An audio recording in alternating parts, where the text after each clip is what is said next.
cheating on your diet good or bad? As long as people have been on diets, people have been cheating on their diets. So let's think about why is that? Well, changing your eating habits is probably the hardest behavior modification there is. You can quit smoking, you can quit drinking, you can quit other bad habits, but we have to eat.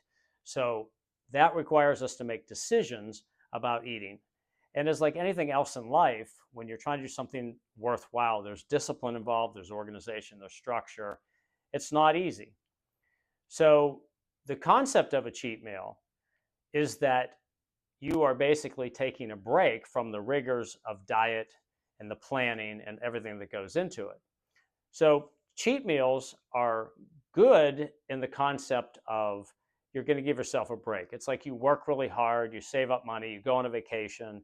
That gives you a little break from the day-to-day hard work. However, if you spent money like you do on vacation all year long, you'd go broke.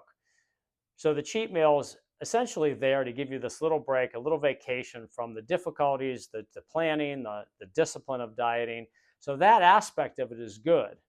However, the bad aspect of a cheat meal is that we call it a cheat meal. So the idea is, if you cheat on your taxes, if you cheat on your spouse, if you cheat on a test, that's considered bad. So there's a sense of guilt or a sense of like you're doing something wrong. So the problem with the label of the cheat meal is that people feel guilty when they're eating something that's not on their normal plan, and it takes away kind of the benefit of the break. So at Fitness Innovations, since our founding, we have shifted that paradigm, and we have a different approach that gets the benefits of the cheat meal, but not the negatives of that nomenclature. So since our founding in the early 1990s, we've been teaching people a little bit different concept. We have what we call goal meals and pleasure meals. Now, a goal meal is simply, what is the reason for selecting the food that you're going to eat? Well, I would like to lose weight. I'd like to get more muscular. Whatever your goal is, I want to be healthier. That's the reason for selecting the food. So thus the term goal meal. Now, it doesn't mean you don't enjoy your food. The food should still be things you enjoy, you like to eat, but it's just the idea of what is the purpose behind the selection of the food. So then our other designation is the pleasure meal.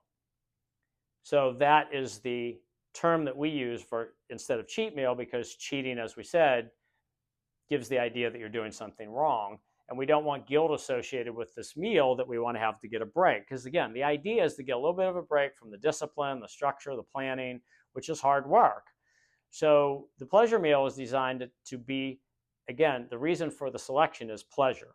There's no rational, logical reason to eat food that's bad for your health. If we were completely rational people, we would never do that, but we're not. We have emotions and we have feelings, and sometimes we're tired, and sometimes you just want a break. So it's what you do most of the time that matters. So if most of the time you're having goal meals, you're supporting your health, your fitness, etc., an occasional pleasure meal won't undo all the benefits that you've gotten from following the goal meal most of the time.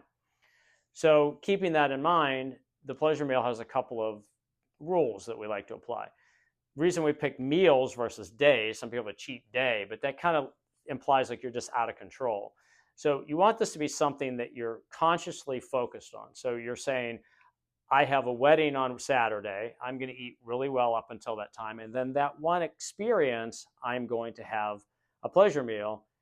In which case, also, we try to teach people it's not just about the food. So if you can save your pleasure meals for special occasions, it's much better. So if you have a wedding, you have a birthday party, you have something like that, then it's not just the food, but also the family and the friends and the special occasion. And you tend to remember that. Like if you swing into the local fast food establishment and get a hamburger, French fries, and a milkshake or something, that's not usually something you look back on and say, boy, that was so special. I'm really glad I did that. But if you save it for a special time with the family or something of that nature. So basically the pleasure meal, you want to plan ahead. So you're not eating the food going, oh, why am I eating this? Or I shouldn't eat that, which is what happens a lot of times on their cheat meals. So you plan ahead. And so when you're having the experience, you say, wow, this was part of my plan. I'm on my program still, because this is part of the plan because we need to have some outlet for it. To go a whole lifetime and say you're never going to eat things that just taste good isn't going to happen. So it's a way to make your nutrition plan more doable over the long term. So while the cheat meal and the pleasure meal concept are kind of the same in the sense of the purpose of them, the psychology of calling it a cheat meal is bad because, as we said before, cheating implies you're doing something wrong, and that takes away some of the benefit of getting a rest from what you're doing. So keep that in mind as you move forward. Think about maybe renaming what your meal that you're taking for a little pleasure is, and so that psychologically you're feeling good about it instead of bad.